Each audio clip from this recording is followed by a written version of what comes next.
मित्रांनो नमस्कार. तर या व्हिडिओमध्ये आपण बुक समरी जाणून घेणार आहोत कांट हर्ट मी या डेव्हिड गॉगिन्स यांच्या पुस्तकाचे. याचा अर्थ जगातली कोणतीही ताकद तुम्हाला हरवू शकत नाही. हे पुस्तक मानसिक आणि शारीरिक मर्यादा ओलांडून जीवनातील कठीण परिस्थितीशी कशी जिंकायचे हेच मार्गदर्शन करते. स्वतःच्या जीवनातील संघर्षांचा आणि अनुभवांचा दाखला देत लेखकाने वाचकांना प्रोत्साहन दिले की आपण कितीही कठीण परिस्थितीत असलो तरी आत्मनियंत्रण आणि मेहनतीच्या बळावर यश मिळवू शकतो. पुस्तकाचा मुख्य संदेश: मानसिक शक्ती हे यशाचे खरे साधन आहे. दुसरा, आयुष्यात कितीही अडथळे आले तरी संघर्षावर मात करून स्वतःला सतत सुधारत राहा. तिसरा, कम्फर्ट झोन सोडून कठीण परिस्थितीचा सामना करा. आता आपण या पुस्तकाची चॅप्टर वाईज बुक समरी बघून घेऊया. Chapter number 1, I should have been a static. आता ह्याच्यामध्ये आपण लेखकाची बालपणातील कहाणी बघूया. तर लेखकाचे बालपण अत्यंत कठीण परिस्थितीत गेले. त्यांच्या वडिलांचा छळ आणि कुटुंबातील आर्थिक अडचणींनी त्यांना लहानपणापासून संघर्ष करायला शिकवले. प्रत्येक व्यक्तीची सुरुवात कठीण असू शकते, पण त्यावर मात करून पुढे जाणे हे फार महत्त्वाचे आहे. Chapter number 2, truth hertz.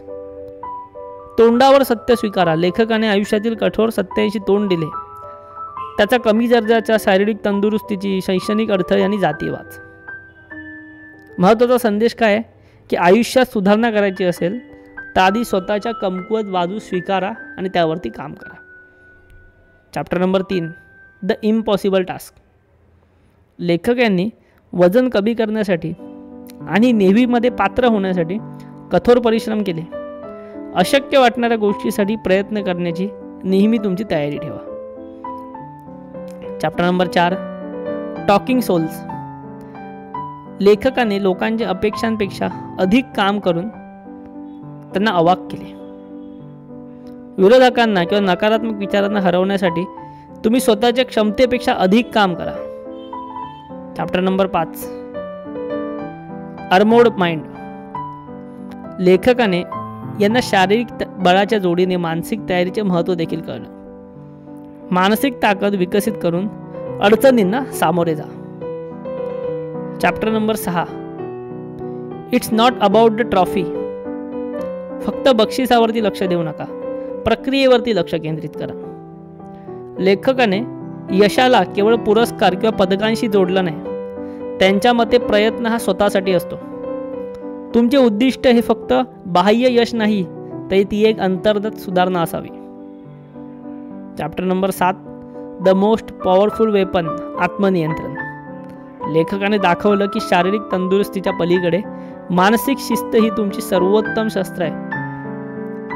स्वतःला शिस्त लावण्याने तुमच्या भोवती काहीही असो तुम्ही यशस्वी होऊ शकता. Chapter number 8, breaking the governor. लेखकाने आपल्या मनात असलेल्या मानसिक मर्यादांना गव्हर्नर म्हटले. तुमच्या मर्यादा ओळखा आणि आपल्याला पूर्ण क्षमतेने काम करण्यापासून ह्या मर्यादा रोखतायत हेही ओळखा. मर्यादांच्या पलीकडे जाण्यासाठी तुम्हाला स्वतःच्या मर्यादा ओळखून त्या मोडायच्या सुद्धा आहेत. Chapter number 9, uncommon among the uncommon, म्हणजे विशेष बनण्याचा प्रयत्न करा. लेखकाने आयुष्यातील प्रत्येक टप्प्यावर स्वतःला सर्वोत्तम बनवण्याचा प्रयत्न केला. अगदी उत्कृष्टांमध्येही असामान्य बनण्याचा प्रयत्न करा. चॅप्टर नंबर 10, व्हॉट इफ, म्हणजे कल्पनाशक्तीचा उपयोग. लेखकाने भविष्याकडे पाहून स्वतःला विचारलं, जर मी पूर्ण क्षमतेने प्रयत्न केला तर काय होईल. स्वतःला आव्हान विचारून पुढे जाण्याची प्रेरणा मिळवा. Chapter number 11, the accountability mirror. स्वतःला प्रामाणिकपणे तपासा. तर यासाठी लेखकाने अकाउंटेबिलिटी मिररचा वापर केला. स्वतःशी प्रामाणिक राहून आपली प्रगती मोजा. स्वतःशी सत्य बोलल्याशिवाय सुधारणा शक्य नाही. त्या पुस्तकाचा निष्कर्ष काय, तर आयुष्य जिंकण्यासाठी मानसिक बळ वाढवा. लेखकाने दाखवून दिलं की आपण सर्व आपल्या मर्यादेपेक्षा जास्त काम करू शकतो. स्वतःवर विश्वास ठेवणे, मेहनत घेणे आणि कठीण परिस्थितीवर मात करणे यासाठी मानसिक बळ लागतं. त्या पुस्तकातले 5 प्रमुख धडे आपण बघूया. पहिला, स्वतःच्या मर्यादा ओळखा आणि त्या मोडा. दुसरा, कठोर परिश्रमाची तयारी ठेवा. 3, प्रत्येक संघर्षातून शिकण्याची तयारी ठेवा. 4, तुमच्या सुखाच्या क्षेत्रातून बाहेर पडा. आणि 5, यशाची व्याख्या ही स्वतःसाठी करा.